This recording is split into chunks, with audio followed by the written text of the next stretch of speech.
Okay, good morning. So kanina po ni-receive na natin yung bagong gamit nitong Jimny natin. Ito yung parang toolbox niya rito sa likod. So ito na po yon. And ang naging challenge lang po nito sa shipping. So again, ito po yung damage. Pero in-assess ko naman po, yan, hindi naman po siya ganun kalaki. So hindi ko na siguro ito ifa-file ng complaint sa Lazada para masabihan yung Lex. Pero siguro i-try lang din natin para lang mag-improve sila sa services nila na kapag ganitong mga package, wag masyadong baka lang naitapon, nahulog, kaya medyo malaki po yung damage. Kasi pag ikaw po yung bumili, lalo na nasa 6,000 plus itong gamit, hanggat maaari ayaw mong makakita ng ganyang damages. Okay? Pero since kaya naman po, hindi naman makaka-apekto sa form, fit, and function nitong gamit, so i-let go ko na lang po yung damage na. Okay? So ang purpose po nitong storage na to is para po dito, kung nakikita nyo itong space na to, dati dyan tayo naglalagay ng mga gamit. So ang maapektuhan dito is yung lalagyan ng toolkit mo sa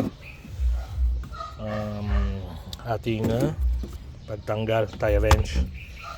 So bago pa po, salamat sa Diyos at hindi pa natin nagagamit, so meaning hindi pa tayo nagka-aberya pagdating sa flat. Okay? So lalagyan natin dyan, babalik ito. And then, meron po kasamang 4 na clip to. So, para po yan sa pagsisecure dito sa 4 na butas. So, 1, 2, 3, 4. Pupunta po yan dito. Yan. 1, 2, and 3, 4. Kaso kung titignan po natin itong clip na to, ito po yung clip na mahirap tanggalin. And then kahit sa paglagay pa lang po, tinetest ko kanina, medyo matigas na siya.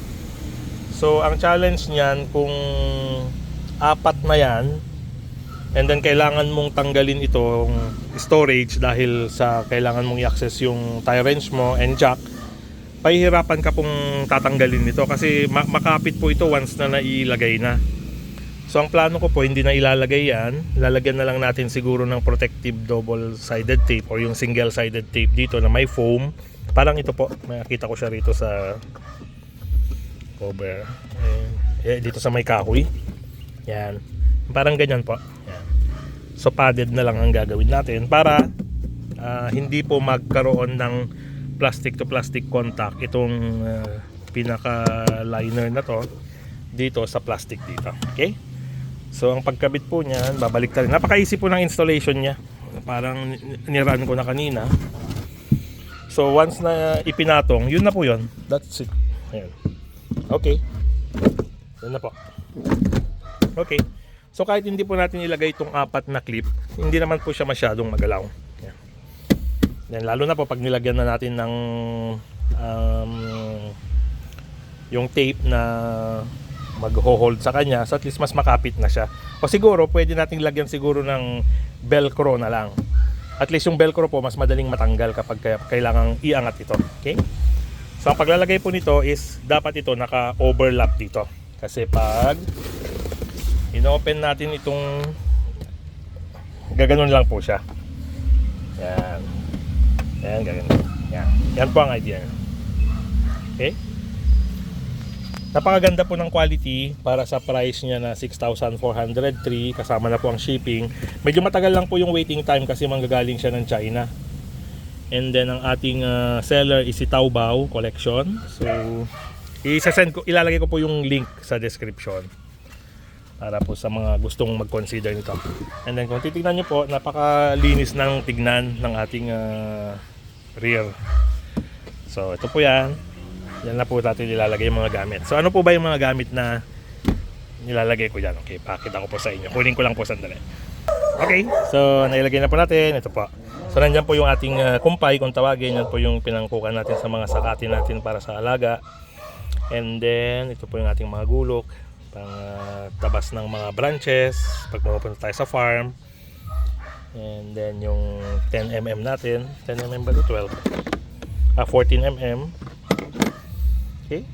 Ang nakikita ko lang po rito over time, yung katataas baba nito, taas baba, taas baba. Ito po ang nakikita kong pwedeng pagsimulan ng cracking, itong connection na to.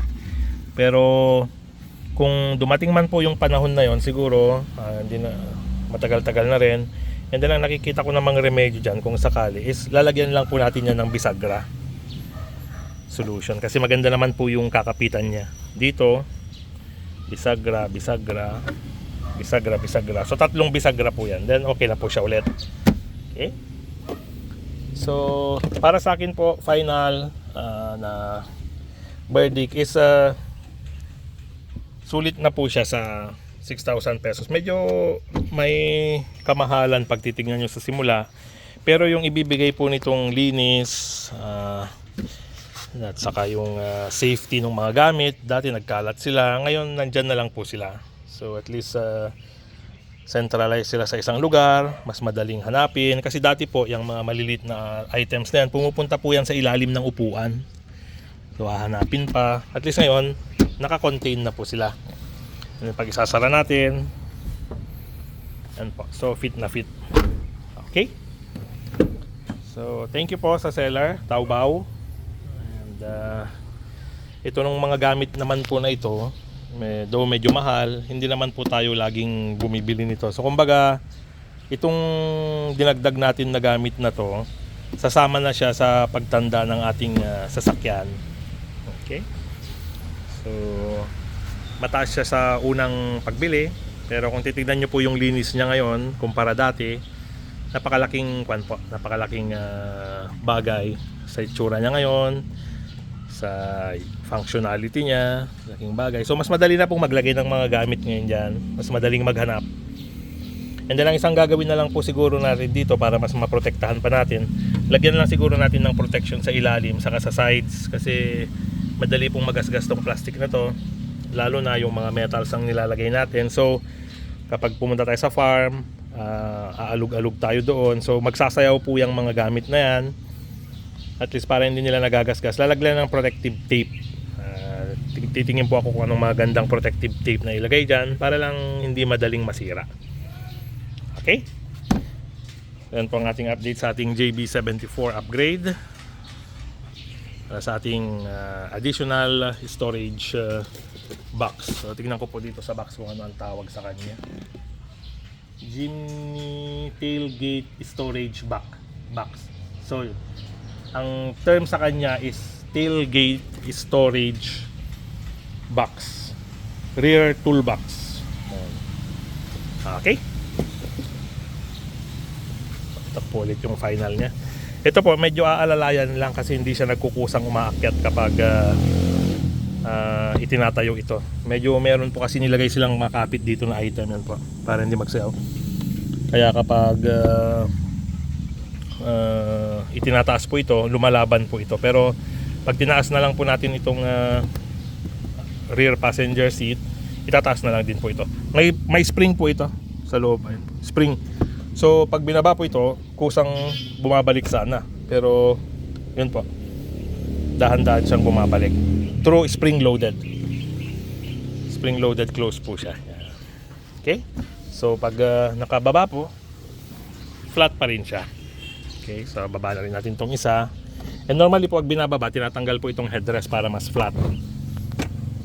Okay. So yan. Okay.